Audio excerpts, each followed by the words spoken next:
YouTube, will be back with your boy Flocka Boom, aka Flocka B. I know what's up with me, man. And this time we're gonna be recapping UFC 328. UFC 328 was a great card. It was a great card, main event wise. I mean, main card wise. I mean, I feel like it was a good card overall. To be honest, like even the early prelims, I fucked with some of the fights. Forgot my dude name. I even forgot his name. Forgot how to fucking pronounce his name. Pat fucking whatever.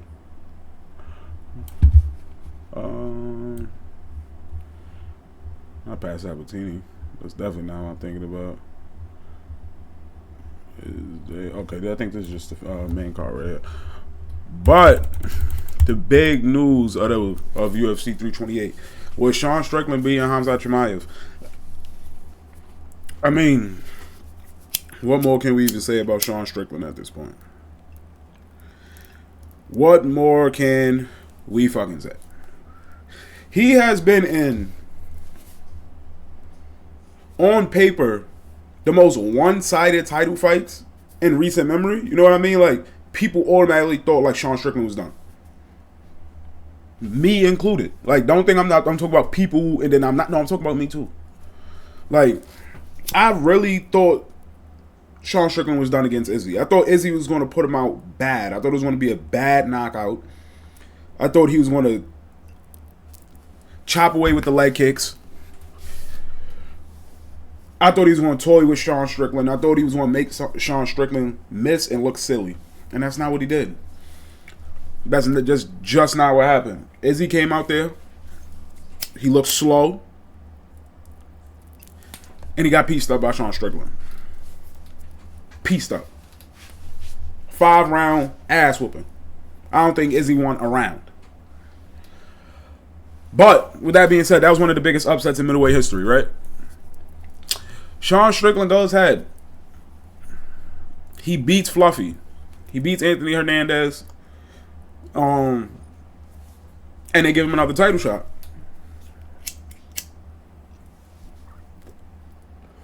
Yo, be a fucking liar. If you wasn't tell me you felt like Sean Strickland was going to win. Don't get it wrong, though. All the hardcore MMA fans, we all know. Sean Strickland is hard to take down. He's hard to keep down. You know what I mean? Great.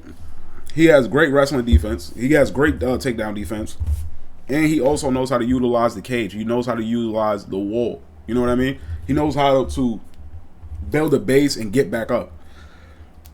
I believe Sean Strickland was the one that said jiu-jitsu is not real when you're facing a real wrestler. When you're facing a good wrestler, jiu-jitsu is not real. You have to get up. So, I don't know, man. Congrats to Sean Strickland. I take nothing from him. Congrats to fucking Sean Strickland, because I'm texting my homeboys before the fight, and I'm sitting there writing his obituary. You know what I mean? Like, I'm writing his obituary. I'm telling people R.I.P. Sean Strickland. I thought this fight was and this is the thing that people fail to realize. So it's not even the fact that you just think Sean Strickland was going to get out-wrestled or get taken down and just get drowned by Khamzat. The thing was that people knew Sean Strickland was going to give Khamzat his toughest match. But also, I ain't gonna say we knew he was gonna give him his toughest match, because we thought DDP probably was probably gonna give Khamzat his toughest match with that awkward fight style. We definitely didn't think Gilbert Burns was gonna give him his bro. Anybody comes in here and lies and say they thought Gilbert Burns was gonna be his toughest challenge, Khamzat, you're a fucking liar. Don't get it wrong. Gilbert Burns is a world-renowned black belt jiu-jitsu. He's a BJJ black belt. So it's like, don't get it wrong, world-renowned jiu-jitsu practitioner. You know what I mean? Like, he's won a lot in jiu-jitsu. So he's an accomplished grappler. But with that being said, we still didn't think that Gilbert Burns was going to be the one to give him his toughest battle up into Sean Strickland. You know what I mean? And it looked like it was really going to go the same way with Sean Strickland how it's been with everybody else with Khamzat. In the first round, he took him down with ease. And he was able to keep him down. And Sean Strickland was not able to command much on the ground. He wasn't able to get back up. He wasn't able to build a base. He wasn't able to really do much of anything. And so after the first round, we seen the first round, and we're like, yeah, this shit might be wraps. This shit is looking like how every other fight has looked. It's looking exactly how every fight has looked. That's what everybody was thinking after round one. Let me see if I could go find what they were saying. Oh no, that was on MMA. Okay, so I can't find a recap after round one. But after round one, like I said, everybody was thinking, here we go again. And then round two starts. I believe round two is when Khamzat shot for the takedown. And he didn't get the takedown. Sean Strickland, he sprawled. Got his legs further out behind him. And was able to get in a good sprawling position and get the wizard and be able to deny the takedown. And then once he did that, Khamzat just rolled onto his back and just pulled guard. He just sat there on his back. And once we seen that, we were like, whoa. Like, we looking like the tables are turning because Khamzat looked gassed. He looked tired. He looked like he didn't want to beat it. To me, in that moment, when he turned around, when Sean Strickland went for that takedown, when Sean Strickland denied that takedown and Khamzat pulled guard and just laid on his back, that was when the fight changed. Everything changed in that moment.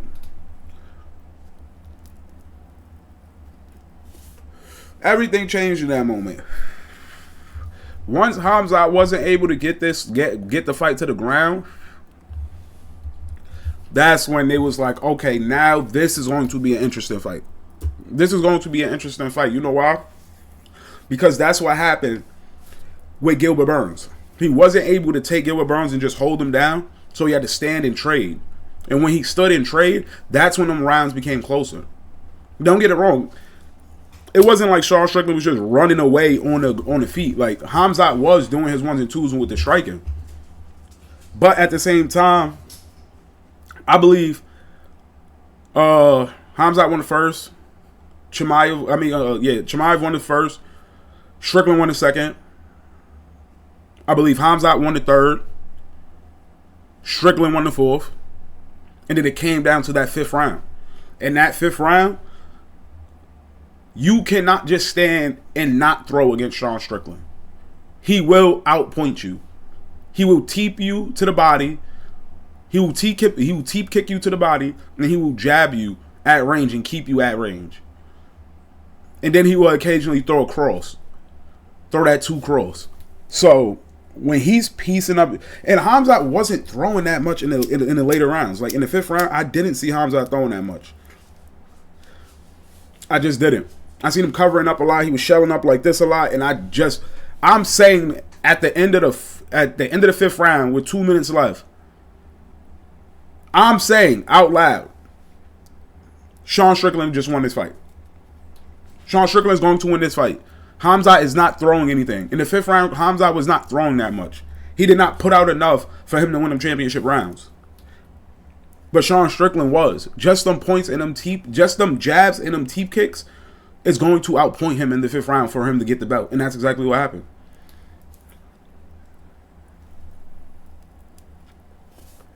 And that's exactly what happened. It's crazy, bro. In the first round, I'm looking like, bro, you could like my stories on IG, bro, on Instagram. I'm sitting there. I'm saying like, yo, bro, there's no way this dude really did all this talking. No way Sean Strickland did all this talking not to be able to wrestle. To come out and not be able to wrestle. It actually had me pissed off in the first. It had me so mad in the first that Sean Strickland came out and just getting taken down like that. Like, it was really pissing me off. But at the same time, he's going against one of the best grapplers to ever do this MMA shit. So, it was expected, of course. You feel me? It was expected that he's going to get taken down. He's going to get controlled. It was more of him enduring the early onslaught and then putting it all together in the later rounds when Khamzat is gassed. And that's basically what he did. And Khamzat got gassed in the second round. It wasn't in the later rounds, bro. He got gassed in the second round. Bro, really? Sean Strickland really just became a Hall of Famer in one night. Sean Strickland became a middleweight Hall of Famer just in one night. Well, he's a UFC Hall of Famer now. I said that as soon as I seen it. As soon as I seen Sean Strickland, I seen him run away with that 5th round.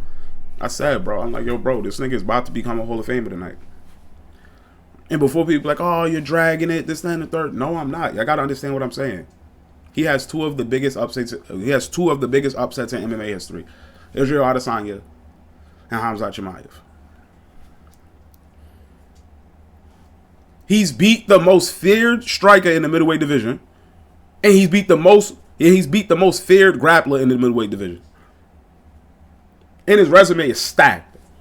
His resume is fucking stacked. He has names on his resume, big names that he's beat. It's crazy.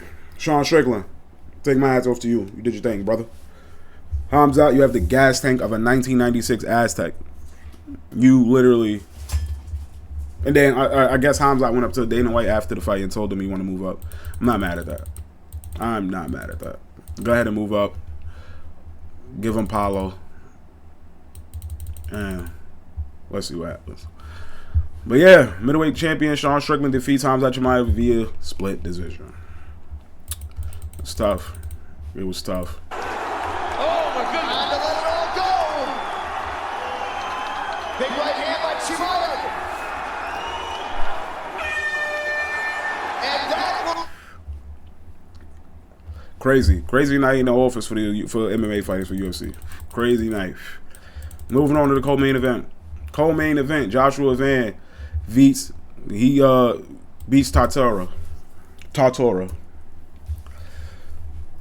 Okay. Joshua Van and Tartora, y'all fight was fucking lit. I'ma be honest. Joshua Van showed a lot of heart. Tartora, he showed, oh my goodness, he had grit, determination, and he has a fucking chin because he was getting cracked. Joshua Van retains his UFC flyweight title with a TKO of Tartora. I'm going to sit here and say I feel like Joshua Van definitely, you have to defend that belt against Alexandra, whatever the fuck, Pantoja. You got to fight Pantoja now. You have to fight Pantoja now. After the fight, Joshua Van was like, "Oh, we can run it back if you want that. You got to get your shit right, bro." No, like it's not if he wants to run it back. It's not he has to get his shit right. He deserves an immediate rematch after that. I felt like he was supposed to get the rematch. He probably wasn't healthy enough. You feel me? So they gave it to Tartora. I ain't mad at that. Good fucking fight. The lightweight division has actually got some drama, got some shit going on in the lightweight division. If y'all remember, the lightweight division was about to be abolished. They was about to just scrap the whole lightweight division not too long ago. Flyweight division not too long ago. So for the flyweights to actually have some controversy going on and having some drama going on, I like it because it gives the weight class more interesting fights. You know what I mean?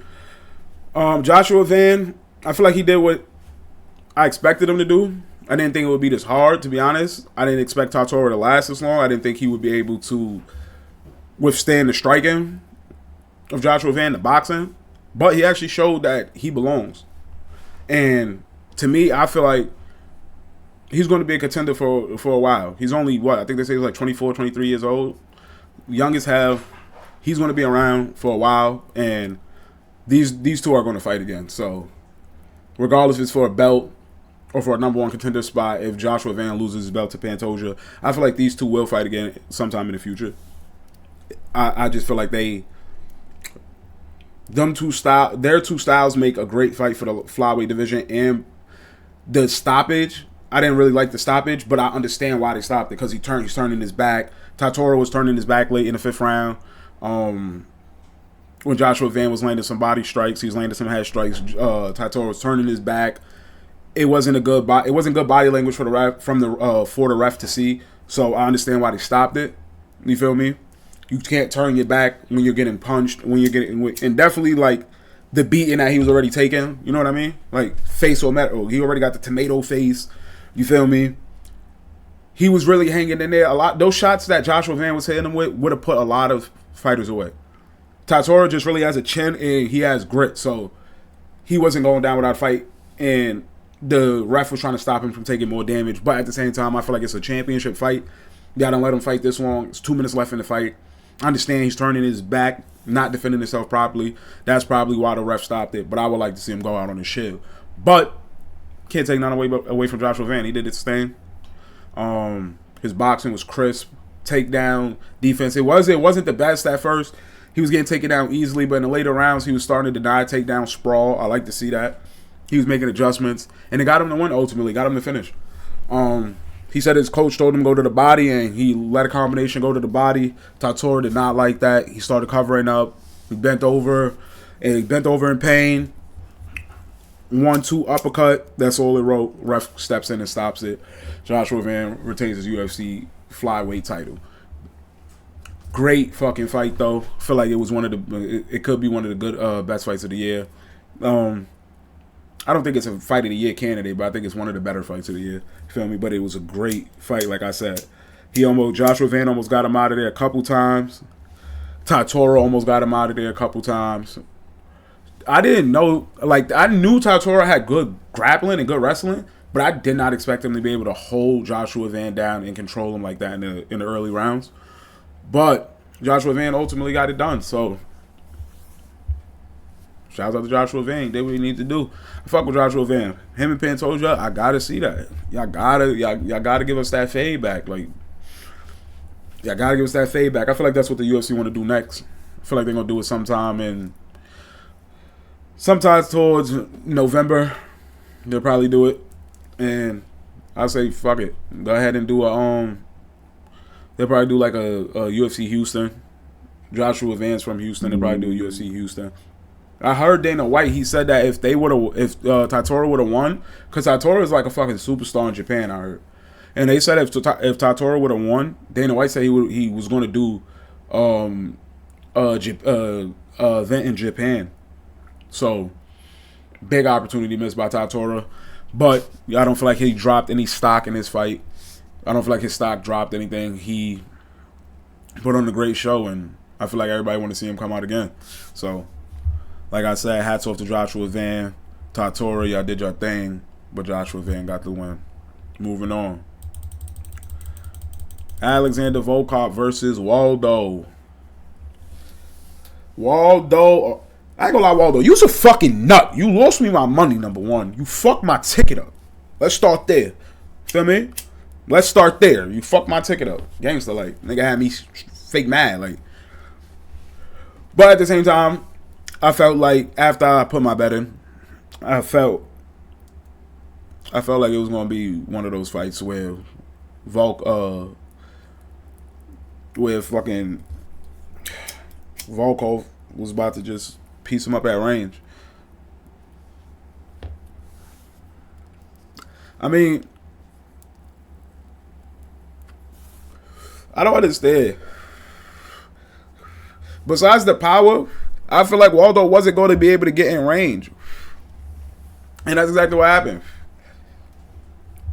Volkov was just literally just teep kicking him, jabbing him at range, and keeping him at bay. Waldo didn't have the range to get into striking. He didn't have the reach to get in striking range. And it was hard for him to literally get into striking range. Don't get it wrong. He started putting it together towards the second and third round. He definitely started putting it together more. I felt like it could have kind of went anyway. But unanimous decision, I didn't think it was unanimous. I thought it was closer than what the judges had it.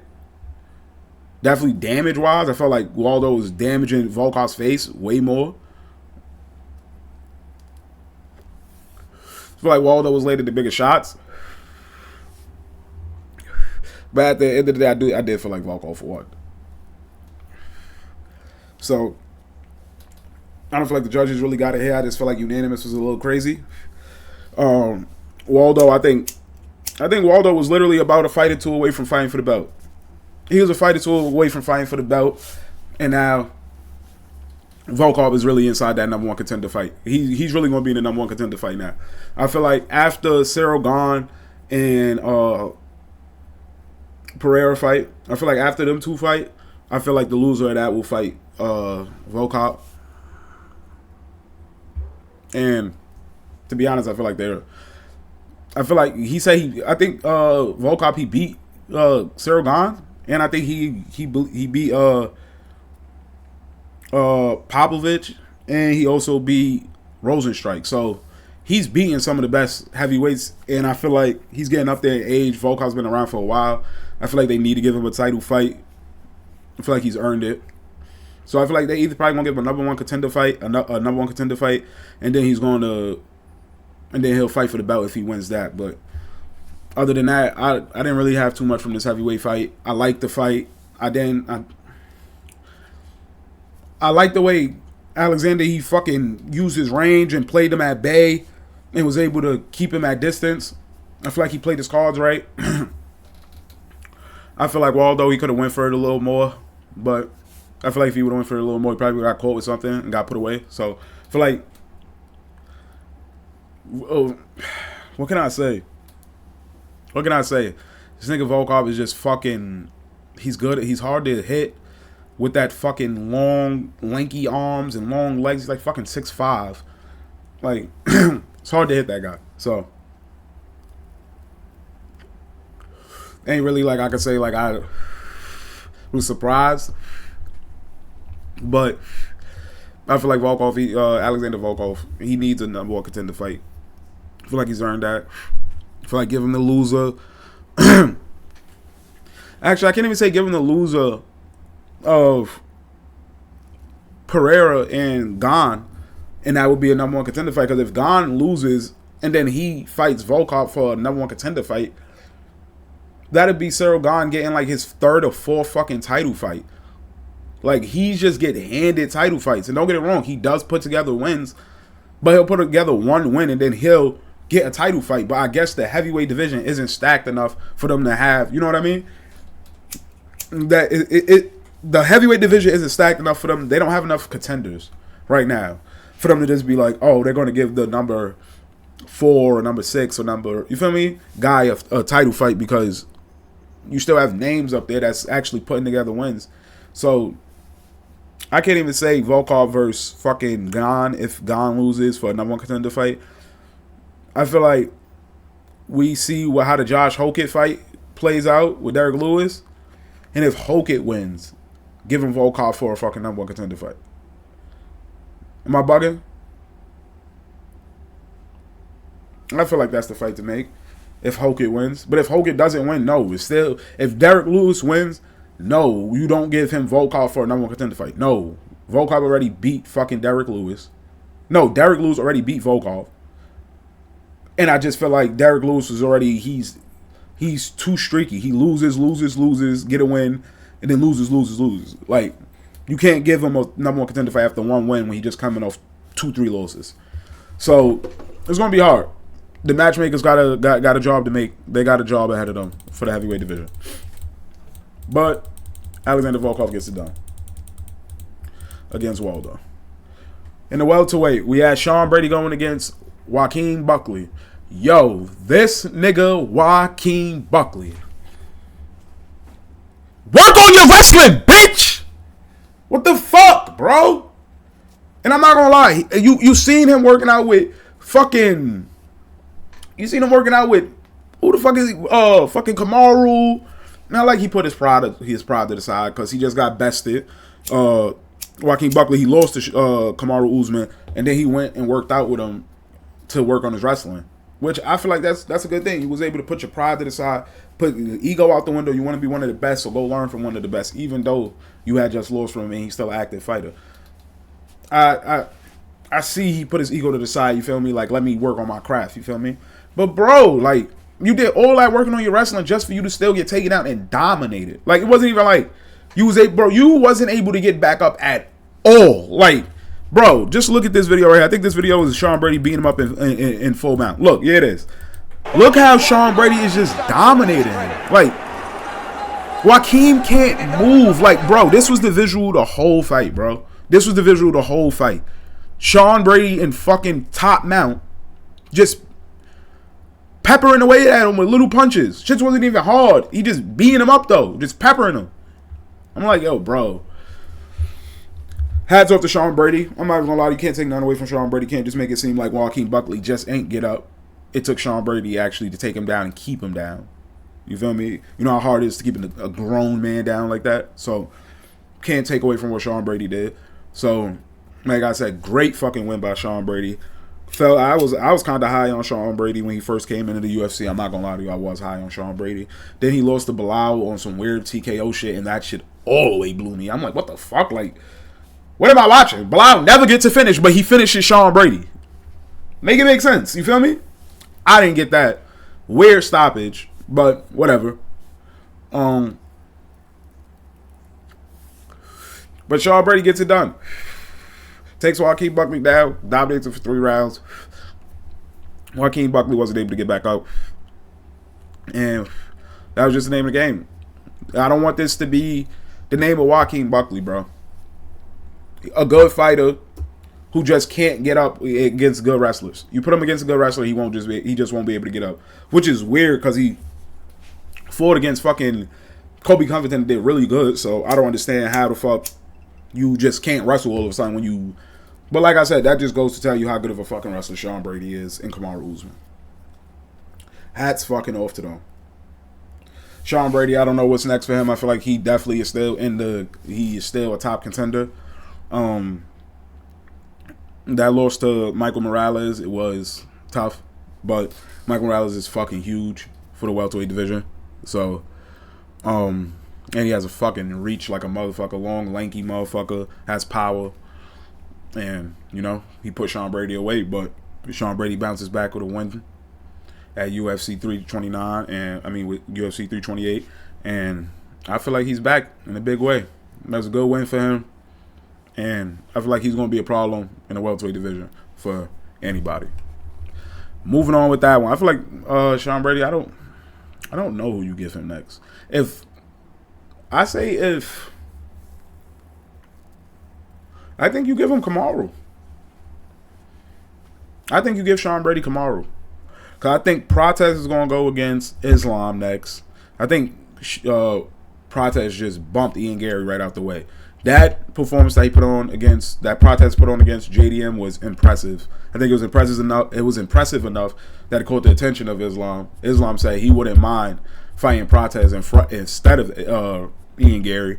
And I wouldn't be mad with either one, Ian Gary or Prates. But I feel like the UFC might go with Prates now. With that being said, if they do go with Prates now, I feel like it should be Prates versus Islam for the belt. Then it should be Ian Gary versus Michael Morales. And I don't know when Shavkat Rakhmonov is coming back. Just seen the video of him rehabbing his knee. Knee looks crazy. I don't know when he's coming back. I don't know when's the timeline for him coming back. But I feel like with Shavkat out of the mix, I feel like fuck it. You give Sean Brady Kamaru.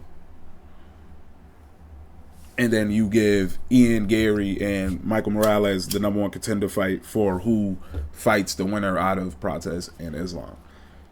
And then the winner of Sean Brady and Kamaru fights the loser of... You feel me? And then it just keeps going like that. Fights the loser of Ian Gary and Morales.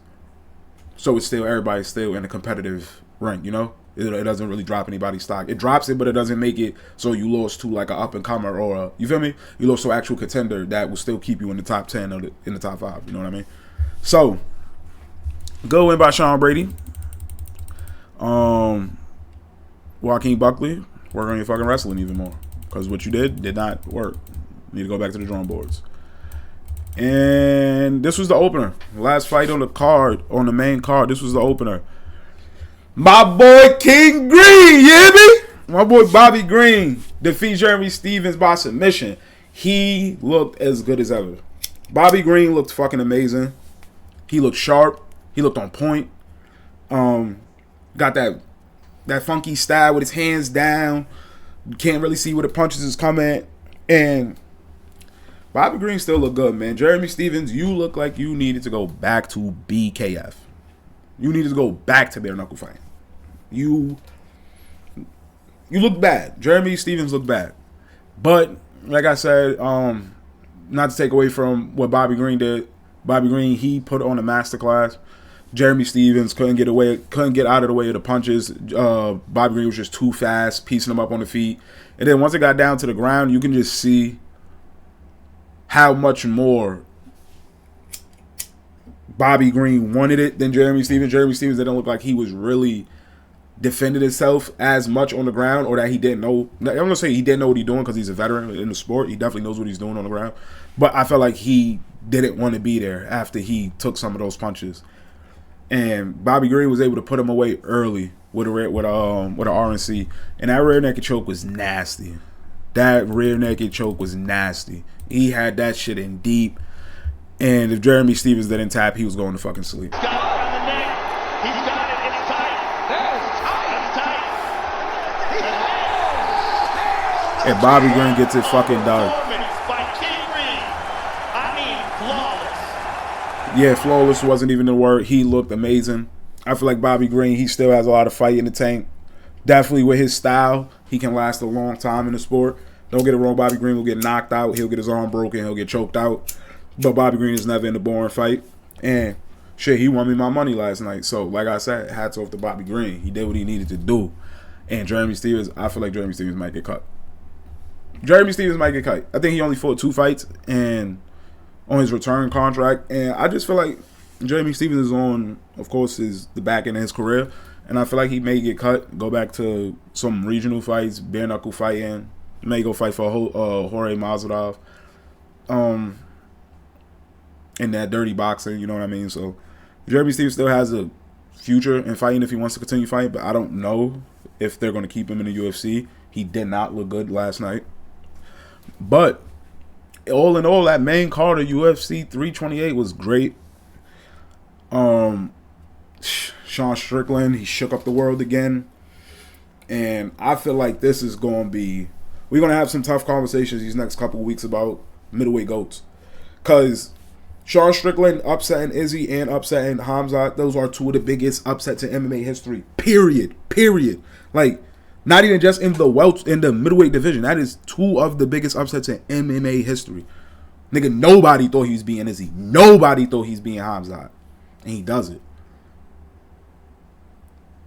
So, I feel like we're going to have some tough talks in the later future. But,